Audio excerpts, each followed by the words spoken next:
Hi, welcome back to our quest of lifestyle living, health lifestyle living, where we delve into the art and science of health living. Before we embark into the depth of this subject, though, let's rewind the tape a bit in history and explore how the concept of health has evolved through the ages. In ancient civilizations such as Egypt, Rome, and Greece, health was synonymous with the balance and harmony within oneself in the environment. The legendary of Hippocrates, for example, who's held to be the father of modern Western medicine, stressed the importance of diet, exercise, and hygiene in maintaining health and living. He left a legacy that still echoes through the corridors of our time. Moving further forward in the Middle Ages, that's where the health took a certain spiritual hue. That is, they seen that if you are sick, it was rather like a divine punishment for the sin that you would have committed. The Renaissance also brought the revival of classic ideas about health and shined the spotlight on certain intricacies of human body. That's when we started talking about human body and the things like anatomy. When you move to 18th and 19th century, then that's where the health continued to be redefined. That's where then we saw health as absence of disease. And the emphasis, of course, has been initiative to improve things like sanitation, living condition, laying a foundation for most of the health policies that we have today. When we enter the 20th century, that's where the World Health Organization actually redefined health as not just the absence of disease, but also a state of complete mental and social well-being.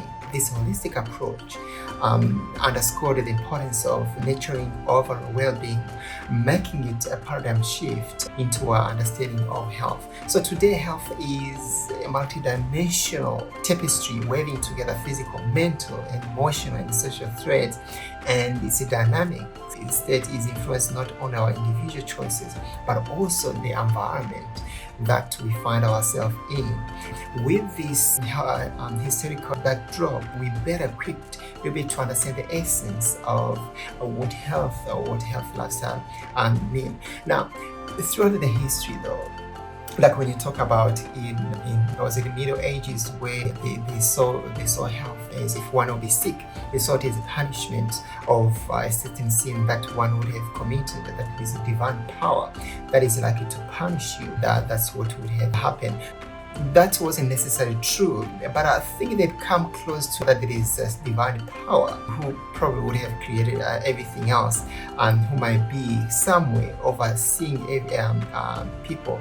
Albeit, I don't think it was true to say that they were punished because they didn't see that they would have done. But otherwise, just looking through how the health has been defined otherwise, there is aspect of divine power that is completely out.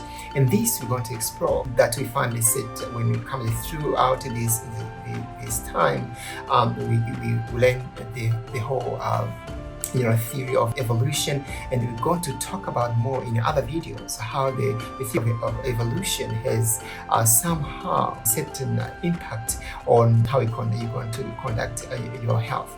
For me, I think complete physical, mental, and social well-being, but the aspect of spiritual well-being have to be part of the whole equation. I came up with this equation, and albeit everything is not new, but it's put everything together. When you make it as an equation, it's a little bit more solvable. You can solve it. You can see which aspect, which component that can actually be attended to and be able to make it better. So my definition of health equals longevity divided by disease or disability times the G factor. What is the longevity? Longevity, I don't mean just living longer.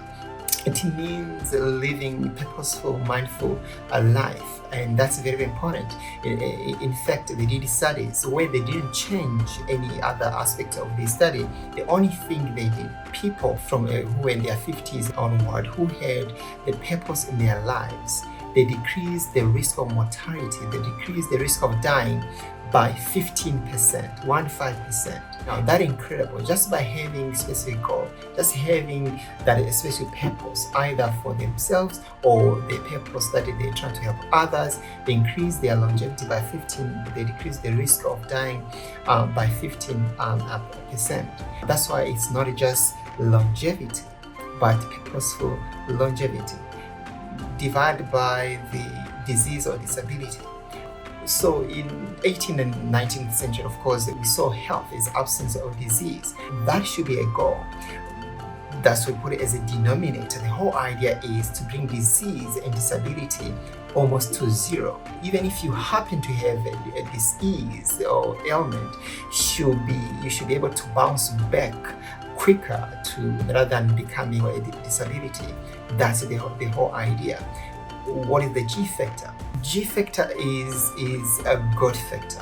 It's a coefficient. It's something that permeates through all this equation. In fact, in the Bible, the Acts 17:28, Paul is actually bringing this concepts, talking about in him we live, move, and have well-being.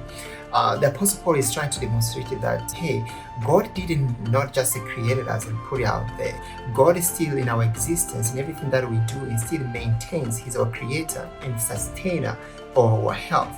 I think it would be amiss to talk about health without the creator, God who created our health, who's the author of health.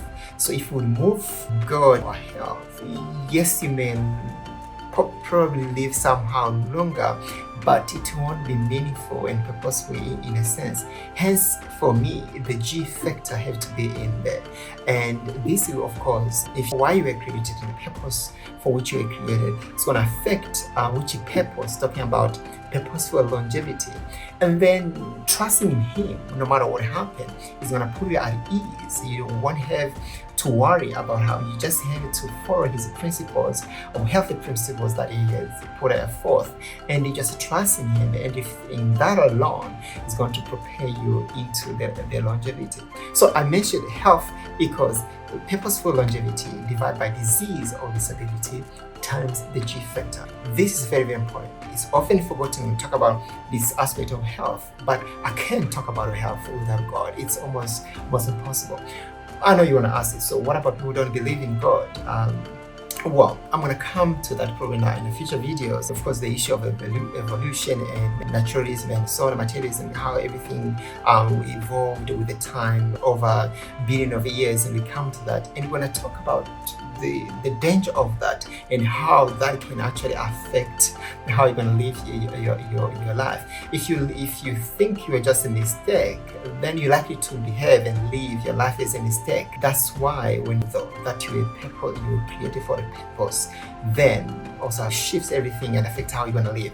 This equation is very, very important. We're going to dive into it in the future videos, but just wanted to get this again.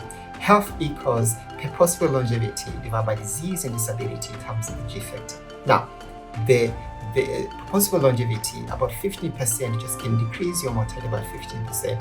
What about disease and disability? Today, like I alluded in my interview, is that the non-communicable diseases, lifestyle diseases, have surpassed the communicable diseases. They are killing more people through lifestyle-related diseases, and this. But when we start dealing with this, we can actually do it right. We can decrease the mortality by 80%. That's how powerful, incredible it is, and we want to bring almost to zero. So you have 15% and 80%, and of course the G factor, that 5%. It's a small part, 5%, but albeit it's permeated through all this equation, and we want to delve it in a future video.